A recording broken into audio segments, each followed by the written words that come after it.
Welcome to Witch Hunt. I'm Mary Bingham.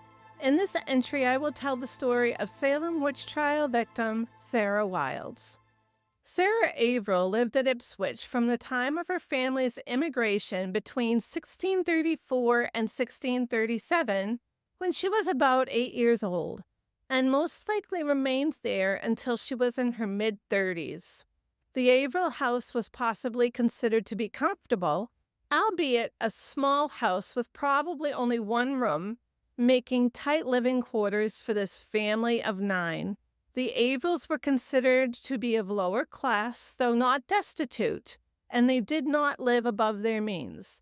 The fact that the family possessed only what was needed, coupled with tight living quarters and 2 beds for 9 people, probably led to some interesting conversations as the family navigated around each other on a daily basis.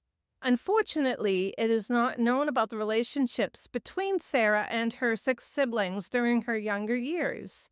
But we do know that she had a loving relationship with her older brother William, as was evidenced by the way he stood up to the neighbors for her in the 1670s, and when she and her future husband signed William's last will and testament in April of 1691. Sarah, at 22 years old, was first hauled into court in November of 1649, charged with fornication with Thomas Wardall. After much research, including reaching out to the Massachusetts State Archives with no resulting information, I lost hope of ever discovering who this man was or the circumstances surrounding this charge. But we now know him to be Thomas Wardwell. But which one, as there were a couple of men living in Boston and Ipswich by that name. We cannot be 100% sure who he actually is, though the research continues. What we do know is that Sarah suffered the punishment of 10 whips at the stocks, while Thomas was nowhere to be found. In May of 1663, Sarah was brought before the Ipswich court again for wearing a scarf. It is important to reiterate that Sarah was considered to be middle to lower class and had to dress as such. For her, being seen wearing a scarf in public was considered to be excess of apparel. She was discharged and she didn't have to pay a fine.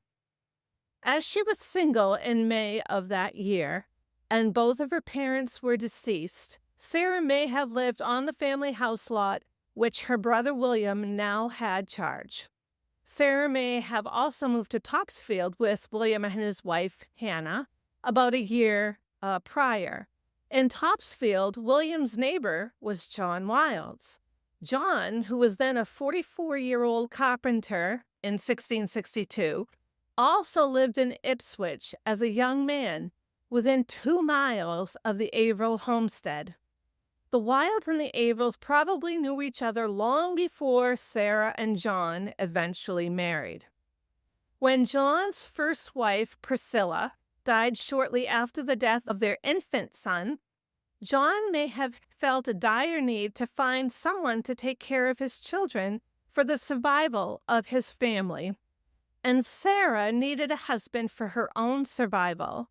After all, Sarah was then 36 years old and never married. She was possibly considered to be a lesser woman that no man would want. Luckily, John needed her, and Sarah's socioeconomic status increased significantly when they married the 23rd of November in 1663 at Topsfield. All of John's children with Priscilla were under the age of 18. His daughters, who ranged in ages from 3 to 12, were obviously still too young to run a household by themselves. Though there was a strict hierarchical structure in every aspect of the puritanical existence, one thing was certain, that the matriarch of the family basically ruled everything inside the walls of the house. In Sarah's case, as well as all healthy married women taking care of their families, she would rise at dawn and work around the clock to make sure her family was well cared for. Not only would Sarah have performed chores described earlier when she was living in Ipswich, but now she had to make sure the fire was tended first thing in the morning so that the family would be fed. Sarah also had to temper any arguments amongst family members because showing anger was considered to be a disgrace and caused great discomfort when tempers flared in such tight living space. Also of great importance was that Sarah had to take charge of her children's education, both religious and secular. The only place outside their home where a woman was supposed to work would have been the herb gardens and the fields housing the chickens and the cows. However, Sarah's case may have been slightly different. Since John was active in town affairs, he was probably away from the farm during the day quite a bit. John Wilds Jr.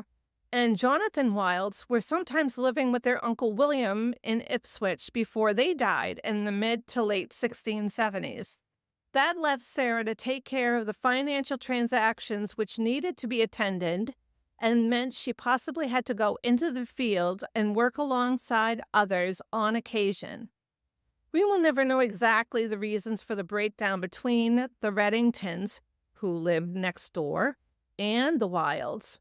In particular, we will never know why Mary Reddington seemed to despise Sarah. Maybe Mary did suffer such sorrow after her sister, Priscilla, died and felt the remarriage between her brother-in-law, John Wilds, and Sarah Averill was just too soon. Maybe Mary heard the previous rumors of Sarah's court appearances and disapproved that Sarah would be raising her sister's children.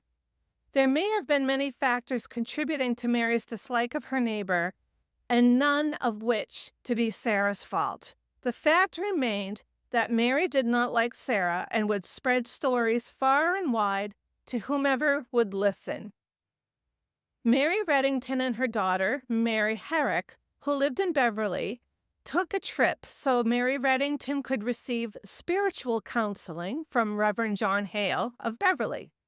Mary related so many stories to Reverend Hale regarding Sarah bewitching her that he couldn't remember them all. However, Mary Reddington did convince John Hale of one thing. You see, years ago, Reverend Hale visited Jonathan Wilds in Ipswich to pray for him. Some of Jonathan's neighbors thought Jonathan was insane. Some thought he was possessed, while others thought Jonathan was just a big faker. After hearing Mary's stories about Sarah, Reverend Hale concluded that Jonathan was bewitched, most likely by Sarah. So now the stories about Sarah spread outside the town of Topsfield, and John got wind. Now, John did not actively file lawsuits against people, as far as I know. However, he was so angry that he walked out his door and headed west down Perkins Row to pay his neighbor, John Reddington, a visit and told him that his wife better zip it or else he would file a lawsuit. On one hand, John Reddington asked John Wilds not to file a lawsuit as his wife would be soon done telling her stories and it would be a waste to his estate. Then moments later, John Reddington said, "Besides, I don't know about anything my wife has against yours." John Wilds was not satisfied with that answer, so he left John Reddington's house and immediately headed east down Perkins Row, paying a visit to his friend and brother-in-law, William Averill. John asked William to speak to Mary Reddington. Mary told William that she didn't have anything against Sarah. Mary did not admit to her gossip when her feet were held to the fire. Another person to whom Mary Reddington complained regarding Sarah was her brother John Gould. About 1676, Mary, who was sick at this time, invited her brother to her house for the sole purpose of recording the following experience. One day, Mary and one of her brothers-in-law were traveling home from Salem via horseback. Mary felt someone, whom she later claimed to be Sarah, pull her down from her horse 2 or 3 times. Mary managed to get back up the first 2 times using all the strength that she could muster, especially after the second fall. However, the third time did not work out so well for Mary. Mary claimed Sarah pulled her down that time and held her down so that she could not get back up, though it is not clear that Sarah was actually present when Mary was pulled down from her horse. Finally, Mary's brother-in-law, as well as a neighbor, Edmund Town, eventually helped Mary Reddington back up. It's interesting that Mary's brother, John Gould, never did actually record this story at that time. Obviously, he heard Mary tell the story once or twice, saying she wanted it recorded so that the story would live on after her death. When John Gould was ready to actually write the story down, Mary became, and I quote, taken so she could not declare anything.